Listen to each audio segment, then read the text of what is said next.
Welcome friends to my quick video review of this IdeaPad Slim. So I bought a refurb for $336 plus tax. That's about $360 shipped for this IdeaPad Slim 15AB-R8. The reason why I'm making this video is I need to test this unit out anyway, and I'm going to explain to you the exact reasons why I got it. So let's just quickly take a look at the listing. So one of the first things, I did turn it on and charge it up for a little bit. I'm going to show you the ports in a little bit. It has the 7730 U on it. So let's just go straight to the unit and check it out. So on eBay, there is a guy selling refurb units for $336 plus tax. I think it's a reasonable price, although at the same time, I got a good deal on this HP, and this HP is all aluminum body. So far, the laptop that's been impressing me is this one, this 14-inch that I have here. So the cool thing about the HP is that it doesn't use a barrel jack connector. What does it come with? It comes with this barrel jack connector for the LENOVO, like this guy.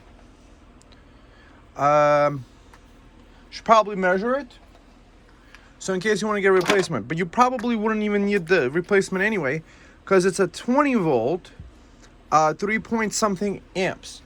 I have a 100 watt adapter here, and I was able actually to connect it to the USB-C port on the back, over here on the side. So unlike the Dell 3535, this unit does charge. You see, it started charging. It went as high as about 57 watts to charge. This is kind of like, this plugs into a cigarette lighter plug and gives you a USB-C port. So if you wind up losing that power charge adapter, that's what already impressed me with this unit, is that it has the ability to charge the unit via USB-C, which I think all laptops should have at this point in the game. So let's get this guy forward a little bit. Okay, so it's charging at about that rate. Let's look at the port selection. The port selection on the sides here, we got an HDMI port, we got a super speed USB port here, we got the barrel jack for the barrel thing, but if you could use this to power it up, that's really fantastic. A combined headphone jack, and on this side we got USB high speed. So these are probably either 5 gigabits or 10 gigabits, and an SD card reader. So that's what impressed me. On the back, this is what it looks like. Warning, it's been refurbished. So if you're buying units, maybe the HP ones are the nicer ones to go to. So what is the reason why I got this? Well, I have this dream of having like a fleet of maybe the most power efficient PCs to survive our transitional time period. So what I've found is that the 7730U is a 15 watt TDP CPU. What also impressed me about this unit is that it has a backlit keyboard and a full-size keyboard with a numpad. So if you're doing kind of like Excel spreadsheets, that's fantastic. What's also nice is that apparently over here it says remove the sticker to do the fingerprint stuff. And I'm wondering, will it accept an HP pen? This HP is like a touch pen. Will it work with the HP touch pen? That's Windows 11 for you. What we're going to do next is we're going to not replace the drive. We're going to open up the back, take out the drive, and I'm going to clone a Windows 10 operating system with stuff pre-installed that I enjoy, so that we could do some testing. Because over here, okay. So one thing to note is that if you want doodling capability with a touch screen, you want to get okay, so let me show you on the HP. So that's one thing out of the way. But I didn't get this PC for that. I just got the PC for, you see over here?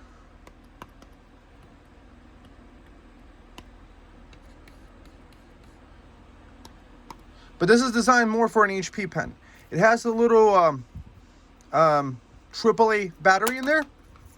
So if that's one of those things you wanted to find out, that's one of those things. I'm planning to do Windows 10 on it. Why did my PC restart? I don't know. So it comes with all this stuff to Windows 11. I don't appreciate the Windows 11 kind of like forcing you to use their Windows accounts and stuff like that. So I prefer using my computer that I've already set up and installing that in there. It also comes from a 7730U processor, and it's going to be interesting to see what's inside here. So I am very much impressed that it does have the backlit keyboard. I'm very much impressed having the full buttons. The flexiness is definitely much better than on this Dell. So Dell Inspiron. I bought this used also.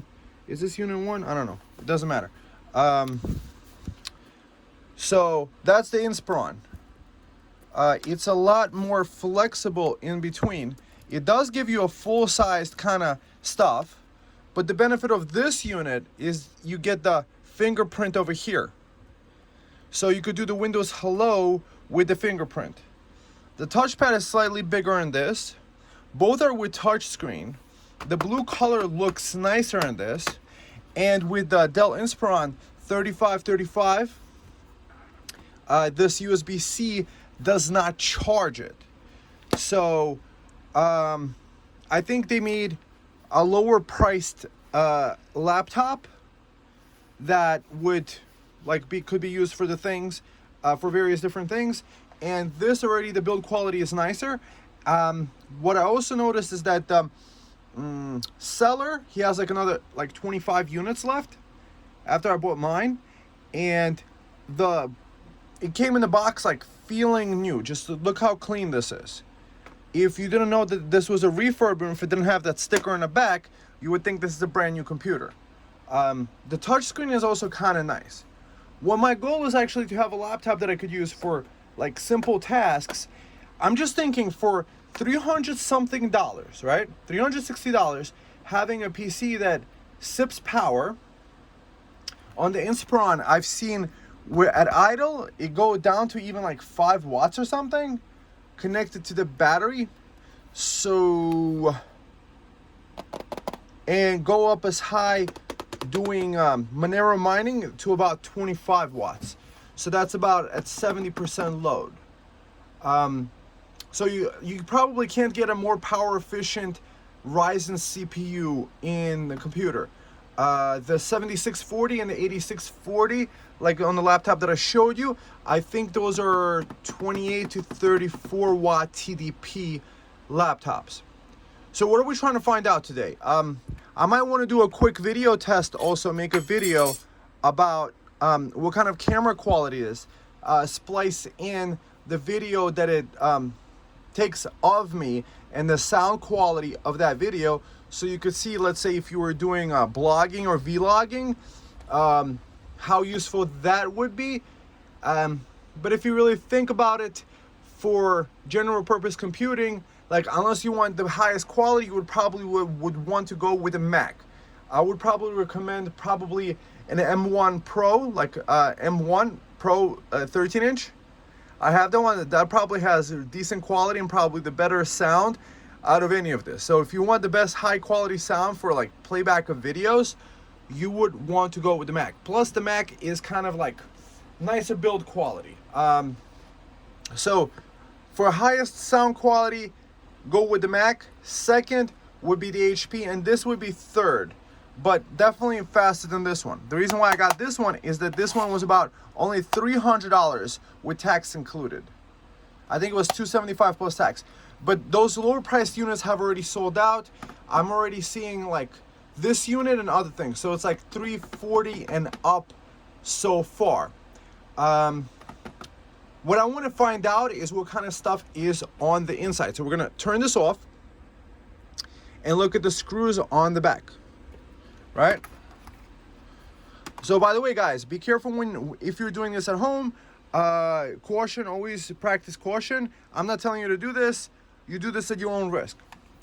The screws that it uses looks like some sort of Torx screws. We have a Torx screw here, here, here, here. We have, it looks like one fan thing and heat pipes going on from here. So it sucks in the air. And I'm not really sure where it exhausts. On the Dell, it kind of like pushes takes the air in and pushes it out to the back of the screen. So when the screen is open, it kind of like blows it upward on this one. So I'm not sure how it is on this one. Also, I'm interested in how well it does Monero mining. I'll run a few benchmarks, things that are interesting to me. I just like the idea, while Windows 10 is still available, to be able to install the latest one and have like a PC I could throw around. Eventually, I do want to have like a homestead. So it's nice to have like laptops. It's a full PC, left and right, just everything built in together into one place. That's really nice. And it's probably a good PC to make kind of like a survival of the apocalypse vault. The redeeming quality of this PC is that you could buy a cable on the inside. You can install an SSD. There's space enough over here for a SATA SSD. So you could buy a 4 terabyte SATA SSD. If you want the highest quality one for like $250 plus tax, so let's say $270, the lower priced ones would be about $200. So between $200 and $270, you could get a 4 terabyte expansion on it. The benefit that I already see of this one is that since it runs off USB-C power, you could connect it to a hub and connect multiple, let's say, hard drives to that, and you could use a hub that has 2.5 gigabit Ethernet or 5 gigabit Ethernet connected to basically a USB hub.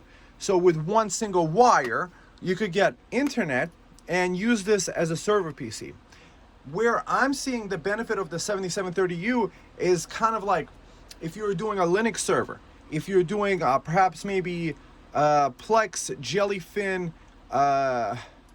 MB server, Docker containers, Nextcloud. Well, enough talking. It's already been enough. Next, let's open up the PC and check out what is on the inside. Okay, so now let's figure out what this laptop is like. Okay, so that's a little tiny Torx guy. I think it might be this one. So they definitely don't want you to open this up, or at least they don't make it easy for any regular person with a screwdriver to come up in there. So there's this little tiny screwdriver bit, and on here, I think it might be the T4 Torx.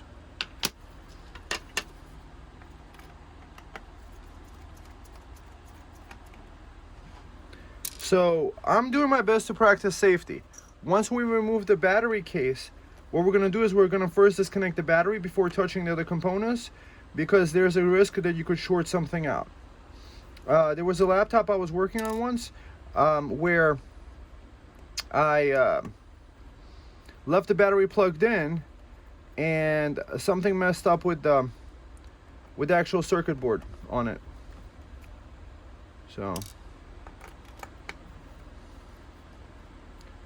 So I really do like the build quality on this.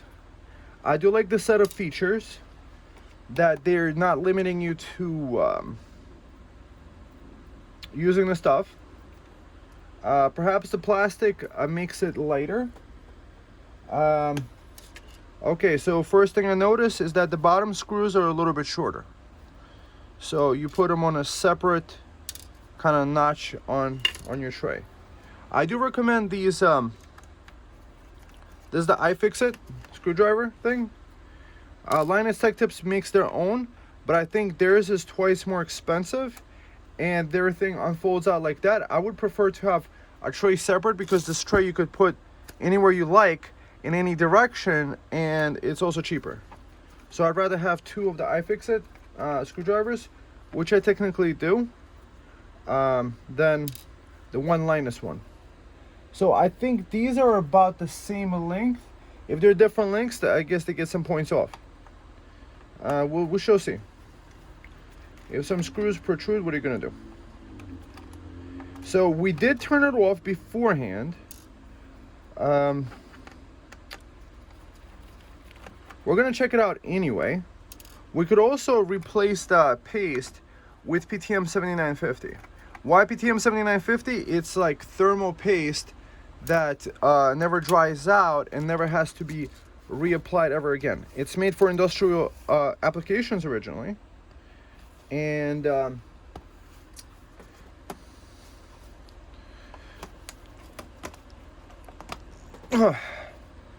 I missing something? Okay, so I need to be careful with this thing, because we do want to keep it safe. I'm gonna take my other set of screwdriver stuff that includes things like this. So in these situations, you want to use plastic on plastic, because something else could actually put scratches on there, which we're not trying to do. Even though this is my laptop and I really don't care that much, in the future, in case I want to resell it, having less views of something that possibly could have been damaged or scratched up could probably bring higher values. And once we go to Windows 10, we could always go to Windows 11 via upgrade path. So there's a modern, I think all modern Ryzens actually have the ability to install Windows 11 and Windows 12, whichever comes out later. The shell is a bit tough to pop open, but when you're careful, you can do it.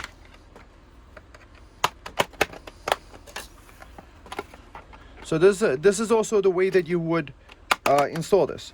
So what I'm also interested in seeing is the RAM on this soldered? Sometimes the RAM is soldered, like on this one. It looks like the RAM is soldered. So what do we have here? We do have an SK Hynix Gen 4 SSD over here. It looks like you could use a longer one. This is where the CPU is, the thermal paste. It looks like it's the same cooling design as the other one. The air gets pulled out here and it gets exhausted out the back through these vents over here. First thing that we do is you see this battery pack, we disconnect this. And especially with the plastic dowel, so we don't have to worry about it. So now that we disconnected that, we don't have to worry about like shorting something out. Still, I would not touch it with plastic things. So I do like this over here, that the battery is easy to replace over here. This battery keeps the CMOS stuff, your BIOS information on there. The battery size is 47 watt hours. Let's see. Is there anything interesting here? There's a ribbon here. So what the Dell laptop, the 3535, has the benefit is that it has space over here for a SATA SSD, and you could just buy the cable for like 10 bucks and have that. So as a server, that might be better. At the same time, if you didn't need Wi-Fi, you could technically maybe get a carrier card, but I wouldn't mess with that. I do like the design of this, that it's not in a metal bracket, that you could just install the screw over here and attach it there. So Gen 4 512 gigabyte SSD. Really nothing major here. So the RAM is not upgradable. On the Dell, the benefit of the Dell is that the RAM on that one is upgradable. But we have a 16 gigabytes of RAM, so that's more than enough for most people.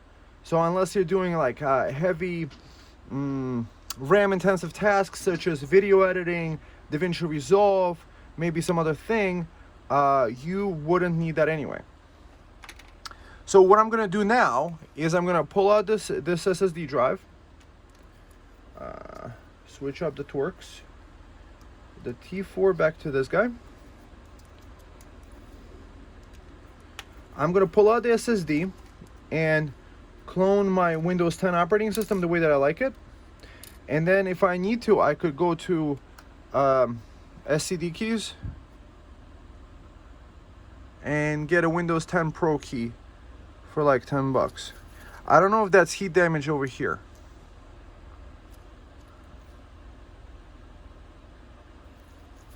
So for a laptop like this, I would probably leave a big drive.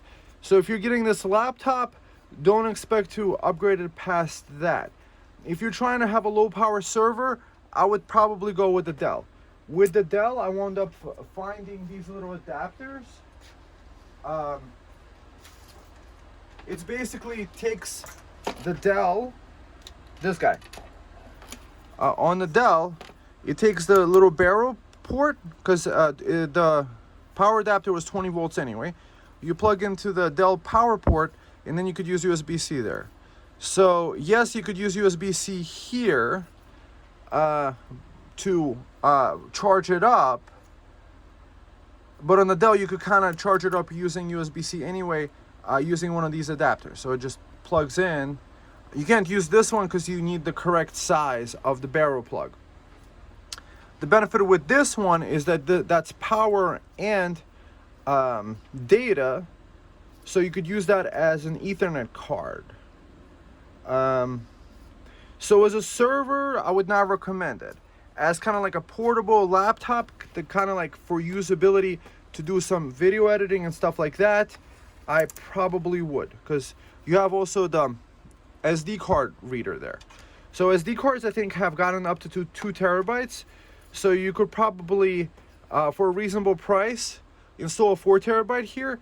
Technically, you could probably install an 8 terabyte. I would not recommend the one with the heatsink probably, because it might mess with the height clearances here, because we don't have much space here.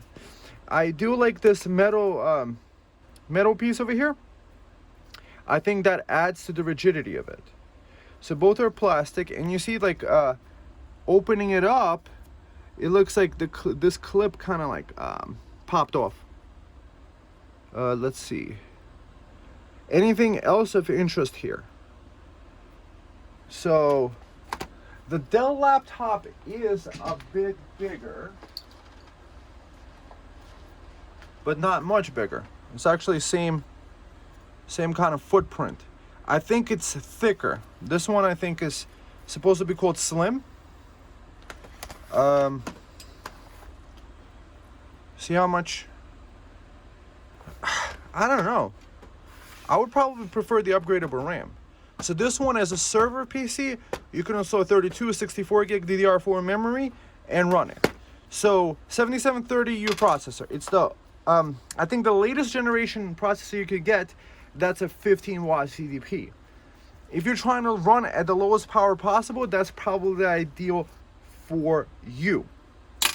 Okay, so I'm gonna install Windows 10, because that's what I prefer to do it. I could always upgrade to Windows 11. I just pop in the Windows 11 install disk, and once I have Windows 10 Pro activated, and also what I like about Windows 10 is that I'm just more used to the operating system. I feel like Windows 11 started hiding like right-click menus, putting everything under a new UI, user interface, which I don't really appreciate. So,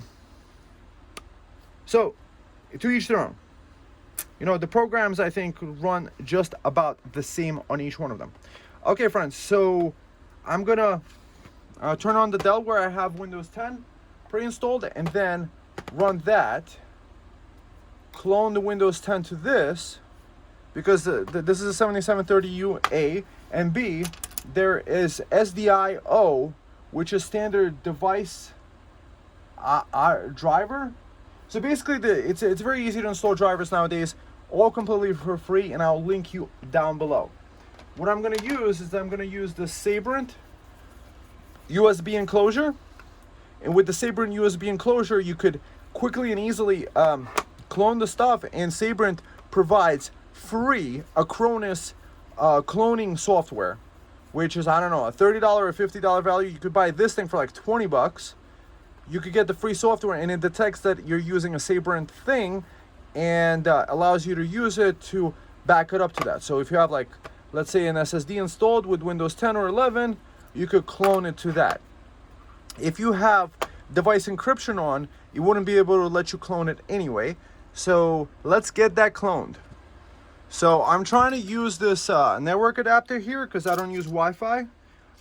There is a thing called SDIO, and you could use that to install drivers. It's very simple. Pop in the thing, run this. You see this guy, Realtek USB, select all, install, and then it installs it. This guy, the Sabrent, the drive is in here. I just leave it like that. I don't do anything with it. Plug this guy in here.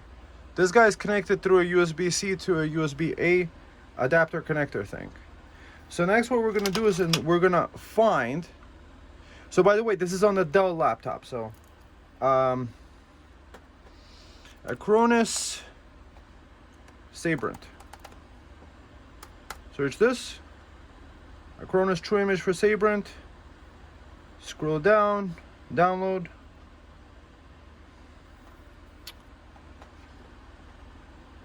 So that driver installer thing found the USB thing. If you have this on a 64 gig USB stick, that's what you want to do.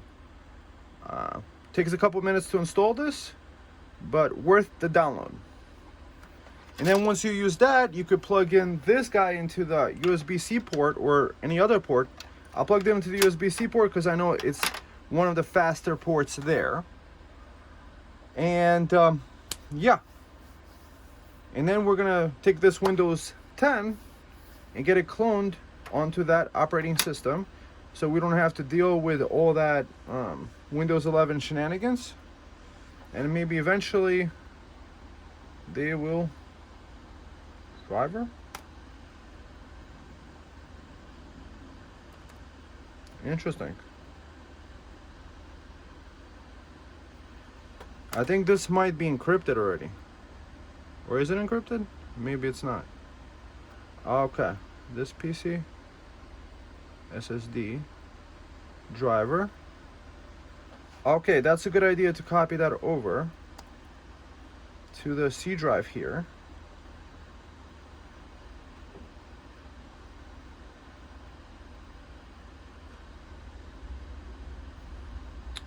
New folder, driver, Lenovo, Slim 3. Boom. Copy it over from there. So it is not encrypted out the box, it looks like. So because we are gonna flash this this hard drive. So that's one of those things to watch out for in case you are flashing it. Interesting that they threw this stuff here. So the card reader, fingerprint, and WLAN. So more details. It's a little bit of a slow download. What are you gonna do? Okay.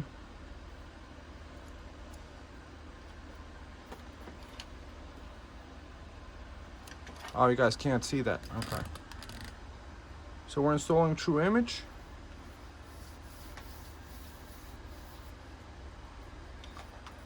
Okay. And the computer is taking 54 watts total power. At the same time, it's charging the laptop. You see, it's charging it through this adapter thing that I bought. That's like $10. And now you could use it with USB-C. So that's the benefit of the Lenovo Slim, is that you could actually use the USB-C to power it. Because if you unplug this guy over here, right? Unplug from here. No, we can't do that right now because we're copying files over, right?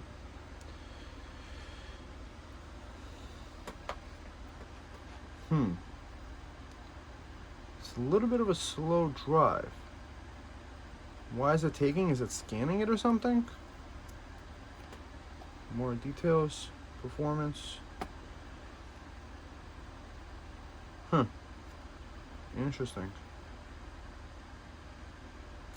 Oh, sometimes when you use these USB ports, if you plug in one direction, it uses USB 2.0. So that might be the situation because it should definitely be transferring much faster. So let's see. Unplug this. So let me just quickly show you that the USB-C doesn't work, right? Plug in the USB-C into here, and you see it says 0. So on this computer, you can't do that, which is fine. I just find USB-C is much easier for a universal kind of thing to use. So we were using it this way. Now let's try flipping it over. This is definitely a good cable. It's not some cheap cable. So we're gonna try again, and now it should actually transfer much faster.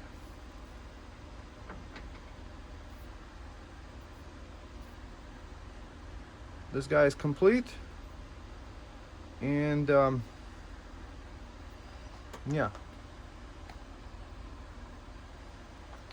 So the nice contender, if you're looking for 7730U, is this one. This is the HP. So what's cool about the HP is you see the port selection. It's pretty decent too, and the ports have a little plug icon next to them, so you could actually power it from the USB-C, and it's aluminum, and it just feels so much nicer than the other one. And it's a 360 all in one, and it also can use a touch pen. So how important is to you to be able to use a touch pen? For me, that's kind of cool to be able to fold back the screen, but mind you, at 15.6 inches, this is a bit heavy to use the touch screen. I mean, to use as kind of like a tablet kind of thing. But to be able to kind of put a tent mode, that's freaking awesome. But you see, bang. But then the question becomes like this. You're probably going to be using your finger anyway, and it's the same effect with your finger as opposed to the pen. It's just that the HP has their own built-in software for these things. This is not like the original HP pen. I have a bunch of these.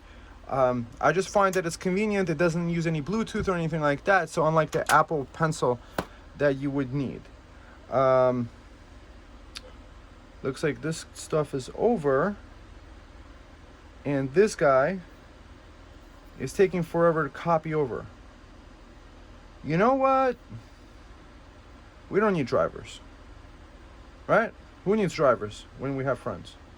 Okay, we do have that device driver installer thing, unless we could copy it over quicker.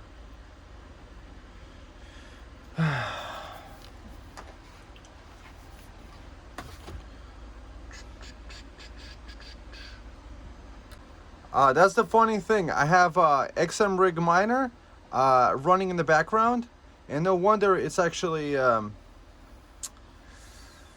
taking so much power and being so slow to us. This computer is definitely much better. See, the power also usage drops down dramatically once you stop powering it up. Perhaps I might copy over the files again because now we don't have such a high overhead with that. Oh, I just had a much faster speed. That's one of the things I also wanted to point out. You see that flex over here? That's a really, really big flex on the keyboard. So cheaper laptops have this kind of like flex. The whole entire chassis is like really not so nice. So on a nicer laptop, even from the same, like with the same processor, right? You see that it's barely any flex over here.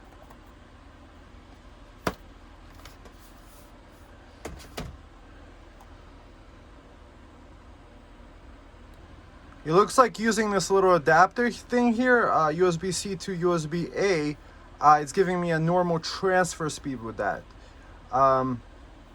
So it might be with this laptop that the USB-C port is not that full-fledged. I do like that the transfer rate is actually going normally, so now we should be able to do the clone normally. So this way we're copying this right to the C drive on this computer, and then this way we could use those same drivers to install the Lenovo Slim 3. So over here, tools, clone disk, boom, automatic.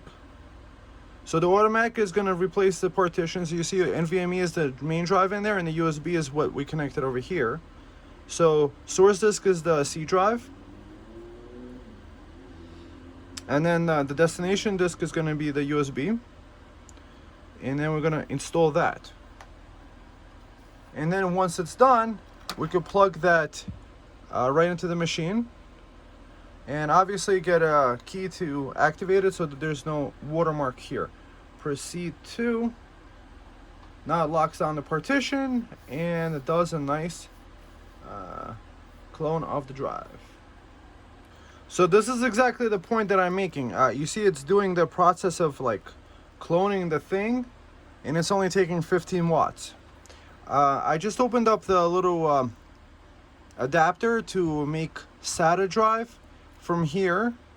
The only issue is that the little space, it's either on this side or this side, or either on the left or the right, and this cable has to reach all the way across the battery, all the way to the other side from where it's at on the board. Watch my video breaking it down. So if you wanted to use this as a server, you might want to take out the battery. At the same time, that might be a better idea to run it without a battery, because you never know what might happen after a while with the batteries. Will they break down? There is a setting inside the Dell system in order to make it like only charge up to like 50% or not higher, but I do like it with the screen on and doing this stuff. It's only taking 16 watts from the DC of the battery, because that's the most efficient way.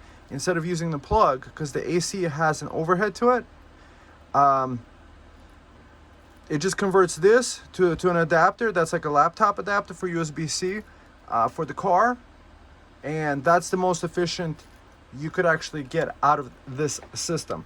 So just showing you this quick thing for the little adapter that you could use with the Dell. So the Dell in itself is not a perfect option either. However, I'm thinking of the opportunity where there was a guy that made a computer that's supposed to be workable online. So you could put like a little LLM on there. You could have Wikipedia backed up to it. So even with the internet off, you could have an all-in-one system.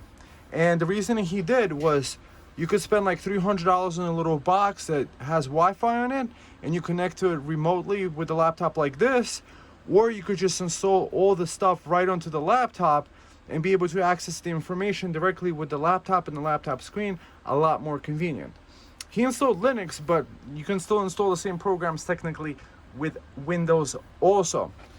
I'm just brainstorming here on camera, and that's the benefit of using the Dell laptop as opposed to the other one. You know, I'm happy I have both, because what I'm seeing is 7730U has about 4,000 hashes for about like a 25 watt load to it. So that's kind of nice. Okay, so the drive is done. It's time to install it back in. It didn't take 20 hours. It took maybe like an hour. I don't know why, whether it's that computer or this drive. Most important is that part is done. What I'm also thinking that I want to do with this computer is replace the thermal paste underneath the processor.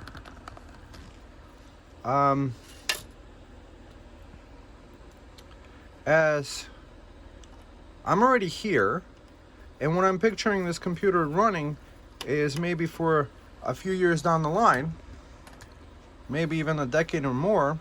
And if I replace this, hopefully the heat transference is going to be much better. I remember with the Dell computer is I took this fan off, and this is not attached anywhere, and then you unscrew these, and then that works. So let's just do it.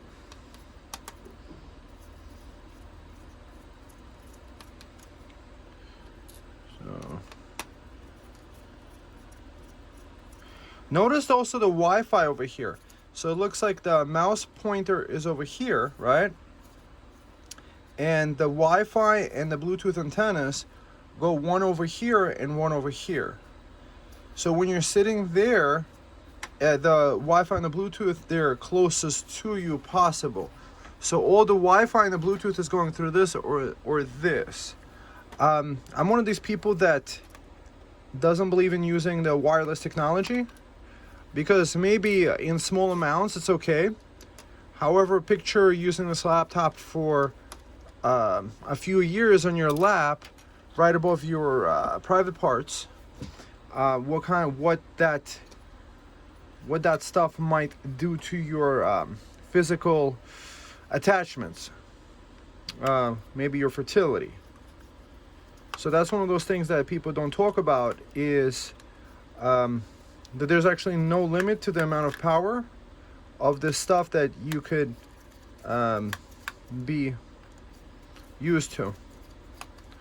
So in the previous video, I did do a test playing videos on YouTube. However, it seems YouTube is so copyright ridden. I'm not trying to get copyright strikes with that. So this is a very simple to maintain PC over here. Okay, so we got this little here. We got this pure copper heatsink over here. So the way that this fan works is that it blows the cold air from the down over the heatsink, and that's supposed to cover it. So now let me get some alcohol to wipe this down. So this is what the heatsink looks like. Oh, and you see there's also thermal pads over here that transfer from these, I think they're called MOSFETs, or put your comment down below what they're actually called. This might be a graphene coating over here for the heat transfer. The most important is the copper over here for the copper contact. And now let's get this guy cleaned off. It's not the cleanest way to do it, I guess. Excuse me for using so much. Clearing this stuff out. That's one of those things I found out. If you have a very expensive laptop, sometimes they use liquid metal in there. So when there's liquid metal, you could ruin the laptop because the liquid metal is conducting, and it could get all over the insides of the laptop and short out things. So in one video, I think it was one of those YouTube shorts, the guy tried to repair one of those, and the liquid metal got over everything, and everything was shorted out. So there was no point of actually repairing that laptop, even though it had a GPU and stuff like that. I do like this kind of like design laptops, because even if this fan failed, this probably chip, because it's 15 watt TDP, it could probably handle a lot of the cooling just over this kind of like cooling plate, possibly. And this looks like very easy and simple to replace and fix fan in case you did need to do it. So next what I need to do is get some PTM7950 and put this over the central square. On the Dell laptop that I did this to last, check out the last video, Dell 3535 I think. So also touchscreen, the one you just saw earlier. I put the square all over it, and perhaps maybe that's not the best of ways to do it. So this time I'm just going to apply the square towards the middle, because the rest could be done with this metal. It could do the transfer, because that's the only place that the heating paste was on. So let me get the PTM7950. So this is a PTM7950. It's designed for industrial applications to pretty much last forever. Oh, let me show you the chip. This is what the chip looks like up close. That's pretty. Imagine that, graphics and everything. It is a 7nm process, but it's still a smaller process than Intel has been using for over a decade. I think Intel stayed on 14nm for a really long time. Actually, I just did buy a laptop that's 14nm process. It's a rugged laptop. So I had this in the freezer for a little while. Hopefully that might help with this chip to be kind of nice. You're supposed to peel the plastic off from both sides. So that's what I'm going to do. I'm going to peel the plastic off one side, stick it on, and then peel the plastic off the other side. Or maybe I should just peel the plastic off from both sides. I don't know. Either way, you got to do it. Have you guys used PTM7950? Apparently this is what the pros use. In the newest graphics card generations, they've actually advertised that they use PTM7950 on their GPU chips. So that's really nice, because then you won't have to open them up to replace the thermal paste, which is nice. Hopefully. And hopefully this works too, regarding getting this part peeled off. The peeling process, that's what I might not like as much regarding this PTM7950, because I think that's what kind of rips it sometimes. Let's see, can we get this under here? There you go. There you go.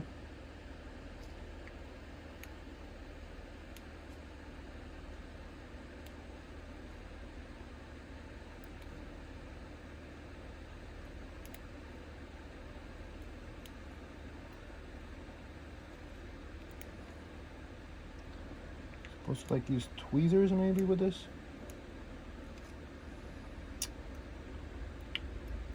There you go. I don't like that a little bit, the little rip here. Hopefully it will get fixed by itself. If it doesn't, the problem's mine. So maybe it's better than expected. Let's do this tightening. So I'm going to do the tightening on one end and then across one. So all this testing we're going to do it right away with the PTM. Okay, so tighten this, tightening this, tightening this, tightening this. So it shouldn't really overheat. This is the coolest running chip you could possibly have. I've the newer generation 8640 HS chips and 7940 HS chips, they run much hotter and require therefore more cooling, as the wattage that they use from the wall is probably close to 50 watts. And this one running at the Monero mining, it should be not more than 20 to 25 watts. Technically the cooling fan should be able to more than suffice for it. So I'm going to tighten this up again. This guy's tightened up, this guy's tightened up. So this slot over here, even though this says Gen 4 drive, it's going to be running at Gen 3 speeds. So it's going to top out maximum 3,500 megabytes a second. Because I've had experience previously with this chip, and I know that the 7730U has Gen 3 PCIe lanes. So now that it looks like everything is connected and we can't really short anything else out or make it worse, so this little heatsinks over here, we can plug this battery back in. So if you're doing this, make sure that you wear gloves, like I am, and always disconnect this battery, because it's very easy to like short something else out here.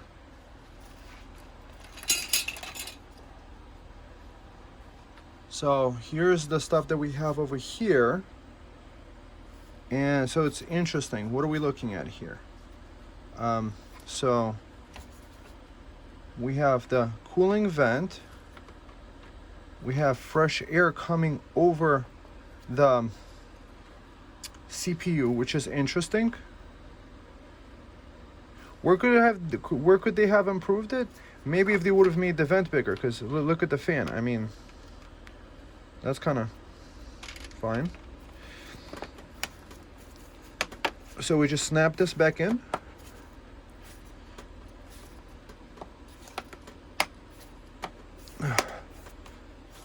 So it looks like we heard all the snaps, or most of them at least.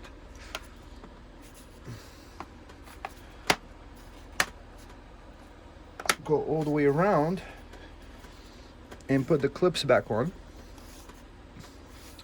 So most likely, if you wanted to upgrade this laptop to a 4 terabyte drive, so if you wanted to use it as a server, you could technically by upgrading the drive to a 4 terabyte.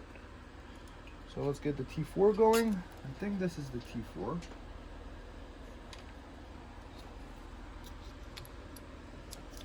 The littler screws go on the bottom.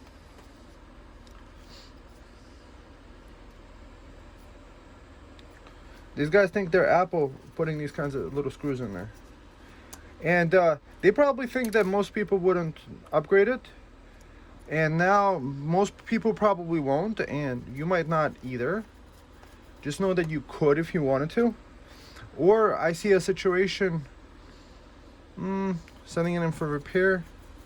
I don't know about that, because if you're buying it used, you probably can't get the repairs.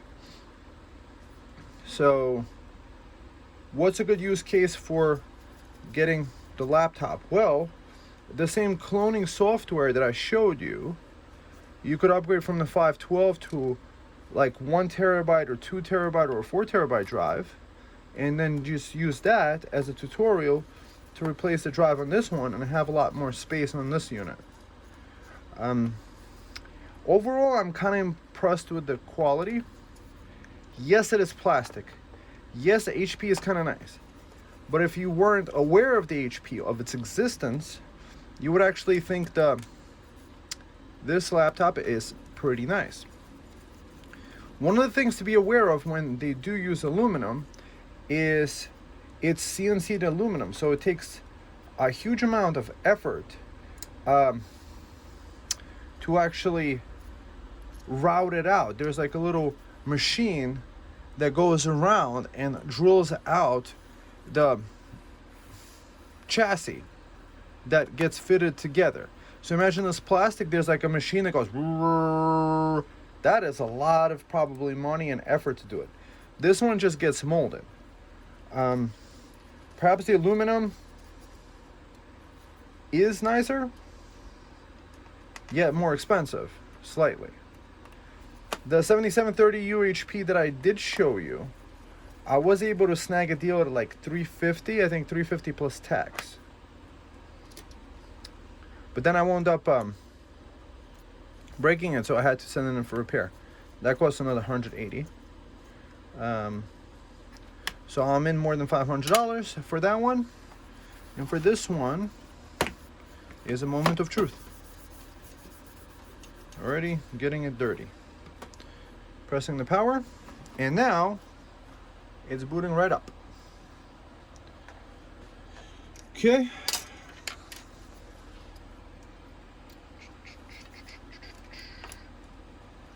Okay, can we see this? LENOVO, going straight to Windows 10. Okay. Plug this guy in, getting devices ready. Plug in the power here. Plug in the internet here.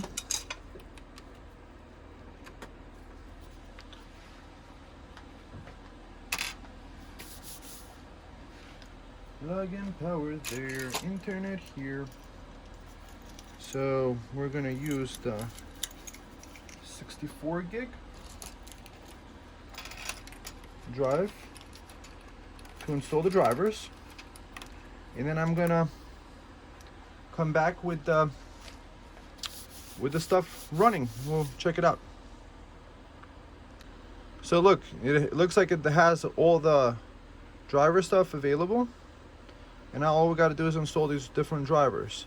It looks like it has the fingerprint sensor driver, it has Lenovo other function keys, so it looks like it has pretty much everything you need. Failed to install. So yeah, I'm glad we do have install, select all, install. Interesting. Maybe I have to log in with the administrator user. I think I need to log in with the administrator user because it looks like maybe I should be running this as administrator. So now doing it with the administrator account, it looks like it's successfully installing now. I like the idea of just logging into user account because that doesn't allow people to install software without the administrator password, which is a kind of nice way. As you're having the computer automatically boot, you don't want anybody like to access all the files and be able to install stuff that you might not want there. So that's kind of nice. So integrate a camera.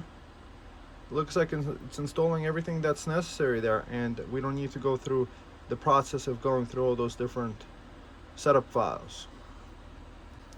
So it has an interesting feature. As soon as you pop open the screen, it just turns right on. Similar to the HP laptop I have. So it's not an operating system thing, it's an automated kind of thing.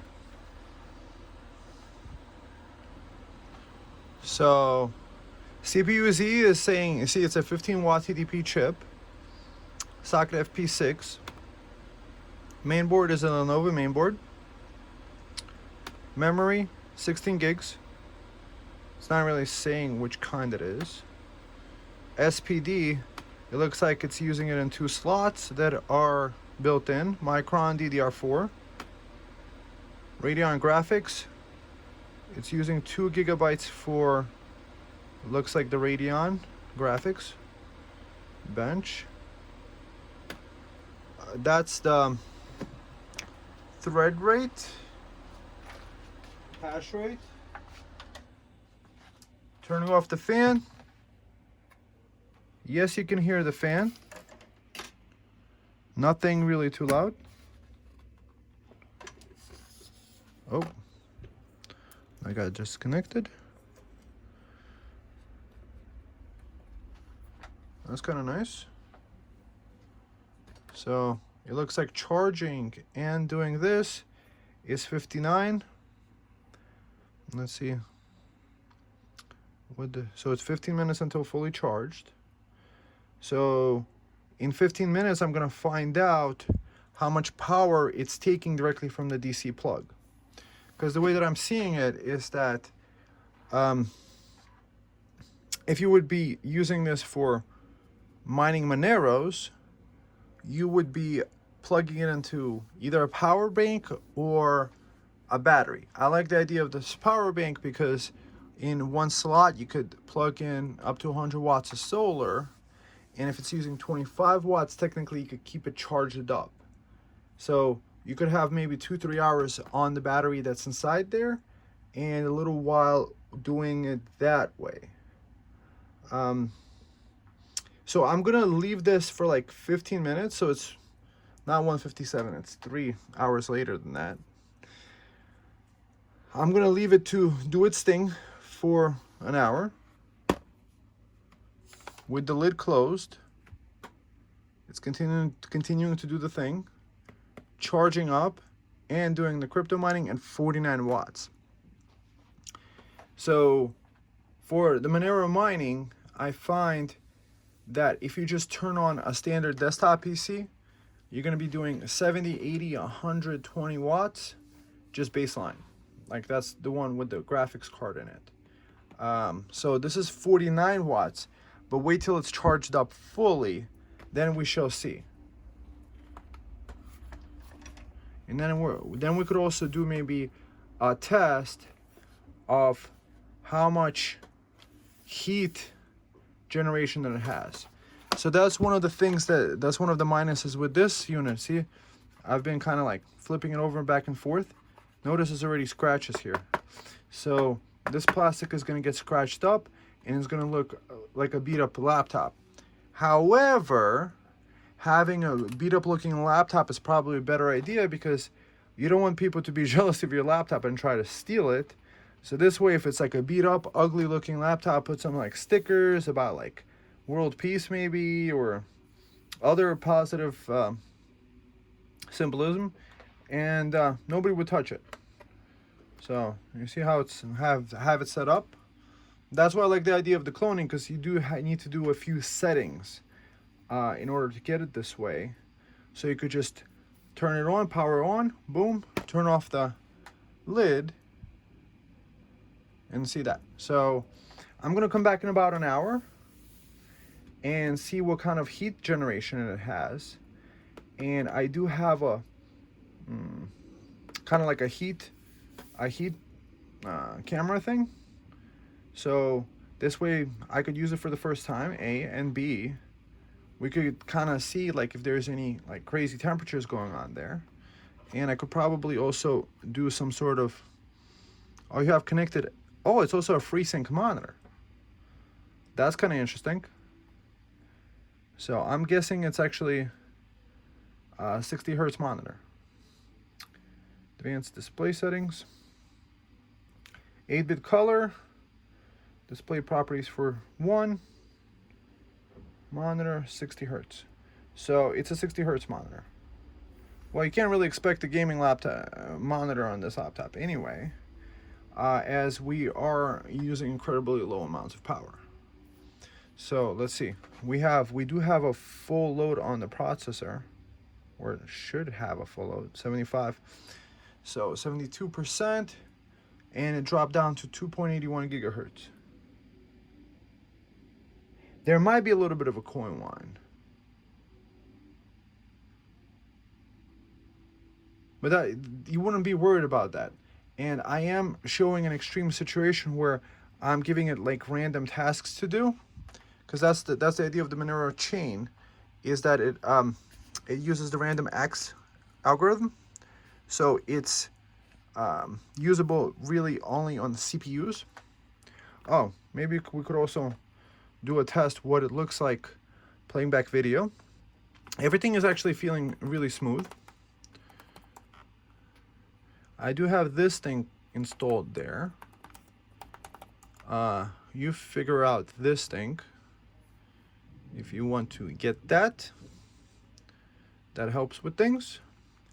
Everything is kind of like snapping really nicely. And then we have also that 70% load on in the background. So let's say 4K nature video. I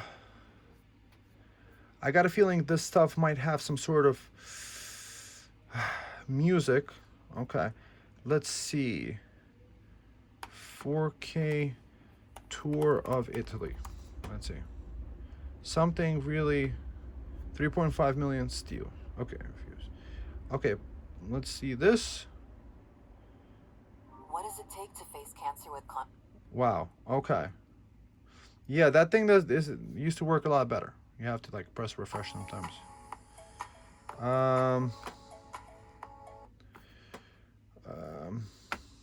Don't like that music.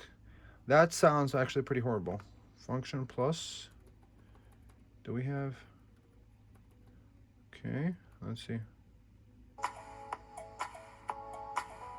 That does sound pretty quiet.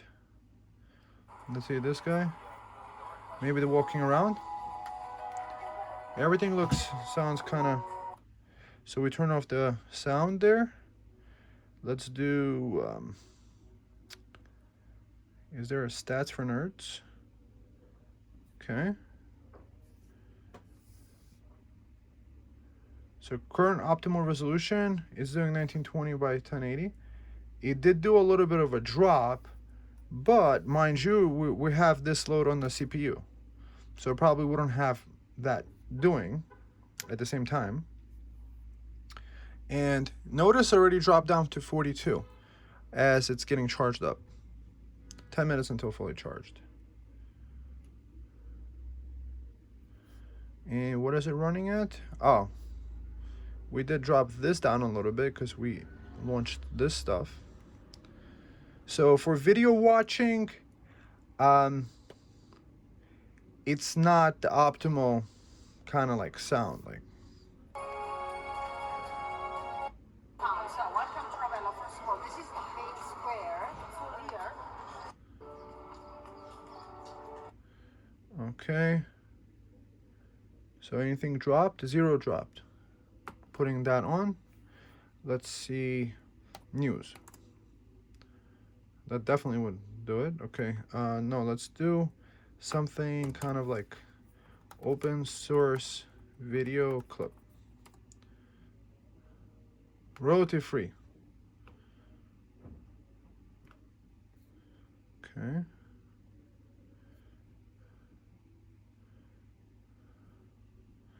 Okay, Kaden Live.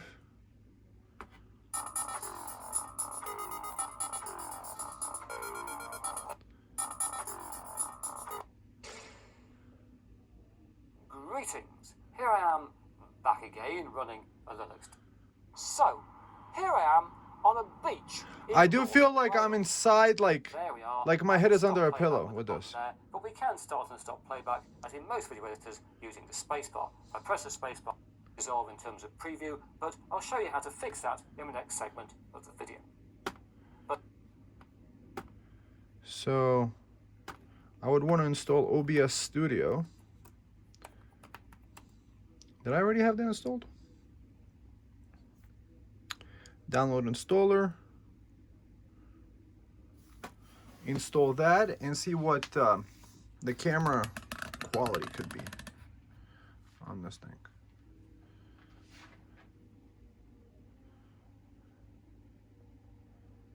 So I think we're on the administrator account right now, which is great because I don't have to type in the password every 5 seconds. Yeah, oh, it's not administrator. Okay, so I'll have to be back with that.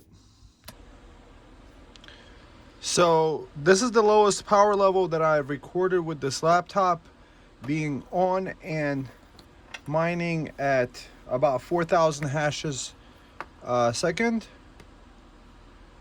Let's see what it says here. 4195. So it goes up to 28 with the laptop screen on. So if you, let's say, multiply 25 by 24, you would probably get around what, 600 watts, 650 in a day. Use that for your own calculations. There's also other calculators out there, like how much your electricity costs and stuff like that. I just like to get down to the brass tacks. This is the lowest power level. You could connect this, basically, if you really wanted to, connect this wire directly to solar. But eventually the laptop will run out of juice because there's a 44 watt hour battery, and at 25 watts over like what, 2 hours, the battery would run dry. But this battery bank with 600 watt hours would last for a whole entire day. So that's kind of interesting. Maybe put a kilowatt battery for each one of these laptops. Just thinking. Next, we're gonna have to check what kind of like heat it's putting out from the bottom. Non-scientific, putting my hand there, it's barely warm. So this computer has been running for a couple hours at the 26 watts, about 80% load. Now let's see what the bottom measurements is. It looks like the highest is over here towards the middle. This is where the CPU is. Can you guys see? That's about 42 Celsius. So highest it looks like 46 Celsius. So select. So 45, 34.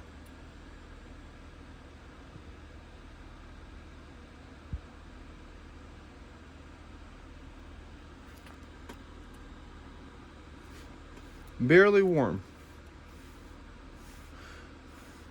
Very, very robust cooling solution. Now let's see the other side.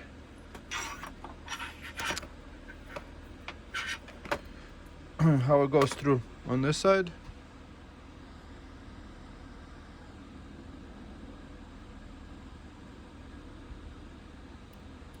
So that looks like it's been doing about 4,200 hashes at the 25 watts. That's really decent. Okay. So let's see. 39. 37.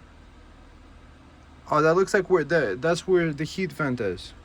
That's probably where it exhausts on the back end. So that's about 42 over here. So yes, it's warm over here. Otherwise, it's actually doing pretty well. Okay. So I don't see any overheating issues. Menu. Yeah, I just got this thing, so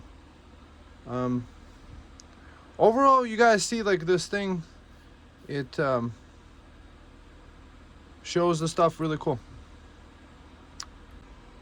That's amazing. At idle on the desktop, it goes down to as low as 7 watts. That is amazing. We're connected to, as a server, this is actually a pretty decent device. Throw in maybe a 2 terabyte or 4 terabyte drive. That's pretty decent. I mean, I could run the Heaven benchmark. I could run a couple of different benchmarks. Let's say CPU Z. However, that's probably not necessary. Why don't we do this? Why don't I just talk about what I think about this computer? If you want power efficiency, if you want the most powerfully efficient possible computer for the possibility of let's say a grid down, and you want to be able to access files and still have some decent power with it, you could definitely get this PC. What I do like about this computer, USB-C. What I don't like is the sound quality is horrible. The plastic chassis feels a little cheap. What I do like about it is that this keyboard is nice. I also do like that it has all these different kind of like a snipping tool. We got this some sort of switching. There's a lockout button. You could open up the controller panel. You could do airplane mode on and off, which is cool. I like that. You could do some sort of screen thing. You could do, dimming of the screen, which is awesome. You could turn the mic on and off. I used the O&O Shut Up 10. I'm not expecting the video quality from this thing. I apologize, guys, if that's what you guys were expecting, is video quality a test on this. I just don't want to go through the settings of O&O Shut Up 10. I did some privacy settings. It's not letting any apps use the video camera. At the same time, it's protecting my privacy, but I would still probably, I do like this shutter button. If you put the shutter on, see it's red, you could make sure that there's nobody that could be spying on you, which is really nice. I do like the decent port selection. HDMI, so we got two USB-As, we have an HDMI, we have an SD card, so you could probably put some data on there. Easy to upgrade. It's not overheating. Perhaps the PTM7950 did help. I did a whole video review about it. Basically put PTM7950, you put it on once and it's not going to dry out like paste does. Paste over a few years winds up losing its ability to transfer heat over. So that makes computers overheat. So I'm thinking of the future. Let's say if I have this running crypto mining, let's say Monero mining at 25 watts, even though it doesn't get too hot, I don't want that paste to dry out, and then eventually the computer would, might do less crypto mining and stuff like that. I mean, look at that idle power. With the screen off, it could idle as low as 2 watts. I think that's as low as it could go, because I have it set to do nothing when you close the lid, like not power off or anything. So you could have an entire computer running literally at 2 watts with the computer on and with a USB dongle for Ethernet. That's how I'm connected to the network right now, not over Wi-Fi, because it's a faster connection. It's just more decent overall. And the touchscreen is nice. The price is really reasonable. $360 for a full-fledged laptop that has at least the basic functions you need for a Zoom call. Yeah, I'm not gonna get into like the video quality of the camera. It does have a decent Vega 8 graphics chip in there.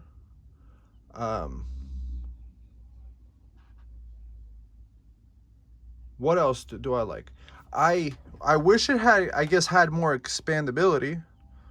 That's pretty decent, 24. So sound quality could have been better, but you gotta cut corners somewhere. I do like the color. I do like the choice of the chip in there. The chip is decent. 8 core, 16 threads. So it's not like a cheap chip at all. The 15.6-inch screen is not too big, it's not too small. I do like that this is a laptop that's reasonably cheap. You could carry it around, bang it up. There are also play, stop, and forward and next keys here, which is really nice. You have a full-fledged keyboard here. I also do like that it is a backlit keyboard. I do like that you could upgrade it reasonably easily. We're getting about 32 frames a second. So let me come back after this 100 benchmark. I mean, overall, that's pretty nice. So minimum frame times, we're getting 19. Max, we got 47. And it looks like right now we're averaging at about 25 to 30. And it's all doing this at 29 watts. That's just amazing. Doing the graphics and pulling it out. Yeah, this is how loud the sound is. It will do if you're watching like a podcast or a news broadcast, and especially if you're doing like maybe a Zoom call, you might put on a headset so that you could hear the people more clearly anyway. Everything is smooth. Also, I did see on the screen, it did say something about FreeSync. I think this display is also FreeSync. So even though it might be not too high of a frame rate, because it's syncing up like FreeSyncing, it's kind of like slowing down. Long story short, it makes the lower frame rate look more smooth. So you don't necessarily need that full 60 frames a second in order to enjoy a nice, smooth experience. If you're playing an older game, I'm sure you could do it, and a very positive cost. And this could work as an off-grid system. Connect some USB external hard drives. Buy a big hard drive, for example, the Seagate 28 terabytes or 24 terabyte external drive. Connect it via USB, and you have a pretty decent little server.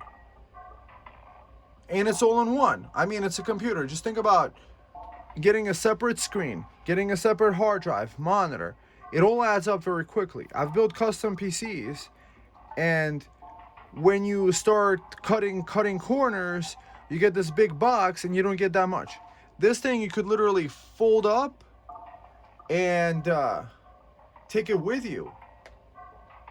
Powered off USB-C.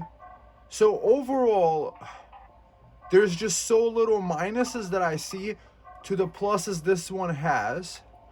So if you asked me, would you do the 3535 Dell laptop as opposed to this one, this laptop as opposed to this one, I would do the Ryzen. I mean, this one. So you see, this one doesn't have a privacy shutter.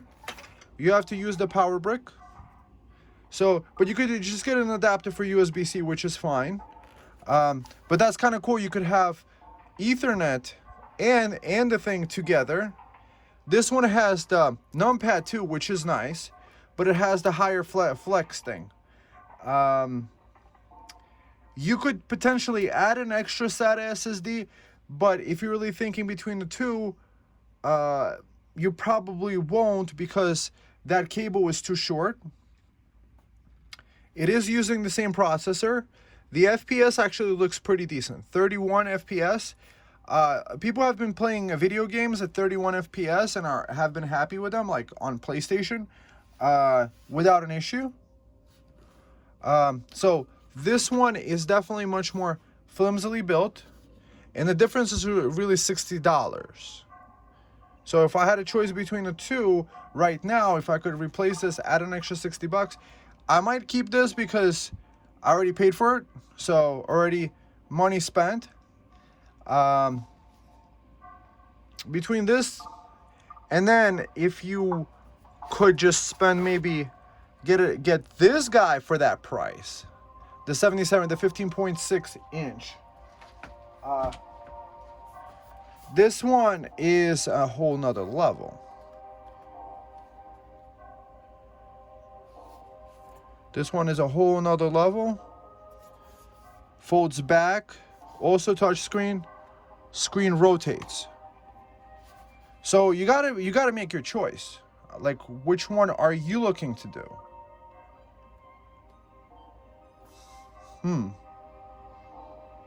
Makes you kind of think. What's your choice? This one has probably the better speakers compared to that one. This is an aluminum chassis. The screen folds back, so it's a 2-in-1, which is nice. It also gets powered from USB-C, has an SD card slot, and it has 2 USB-C ports that can also power the device. So whether it's this one or this one, this one has soldered memory and this one has soldered memory. The Dell doesn't have soldered memory, so you could upgrade it to 32 gigs. And possibly if you could get this extension longer, on Amazon they didn't tell you how long this extension is, but maybe now that I know what this looks like, maybe I could find an extra long one. I do like the more full-fledged keyboard here. I'm a numpad guy, so if you're doing like business calculations and stuff like that, if you're doing Excel work, this is nice. The layout of the keys is definitely nice. This one has a lot of similar keys. And it has the backlit keyboard at the different levels.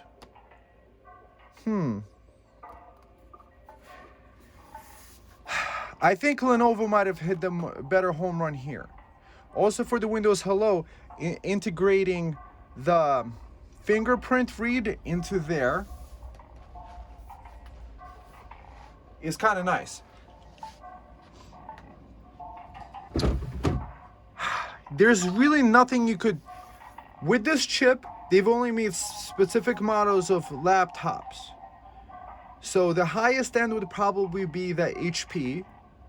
This one would be second, and the Dell would be third. Serviceability wise, I do like this one and the Dell. The Dell uses easier to open up screws. But if you don't have an Ifixit kit, I'll link you guys below. I recommend getting it because it has the torque screws. And you also need these things. There's an Ifixit kit where they have these little plastic things to pick up the cover off, which is nice. You technically didn't need to take the cover off. We could have just went into the BIOS.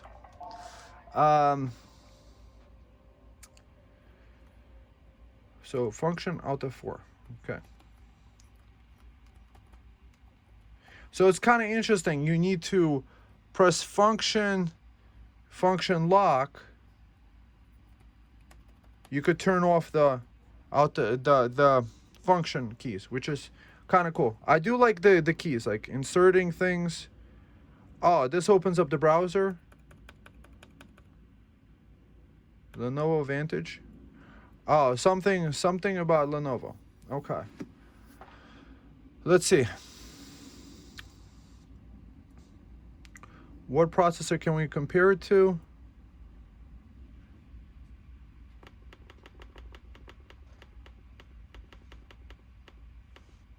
So I like comparing it, let's say, to the 1700X. So technically, this processor is faster than the 1700X and uses a lot less power. I mean, look at that. 10 watts at the desktop. Intel could do that sometimes, but not all the time. I just think they really figured out their power level technology. So let's say you left it behind. Also, like if you want to quickly, just like not anybody to see it, you could just quickly log out of the computer, and nobody could get in until they put the password in, which is kind of cool. I like that.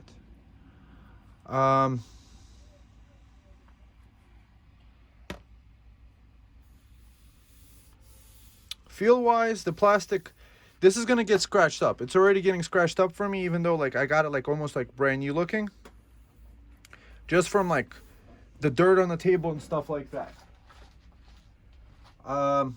Let's see. Would I recommend buying it? Yes.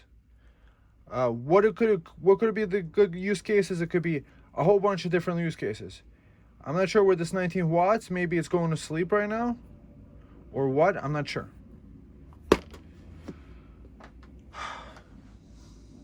All right, friends, thumb up, subscribe, put your comments down below.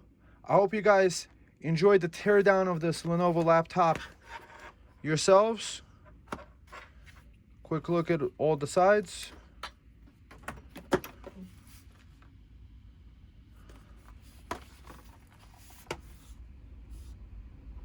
It's a decent little laptop. It's cute. It's not ostentatious. It doesn't overheat. Not too loud at all. Nothing annoying about the fan.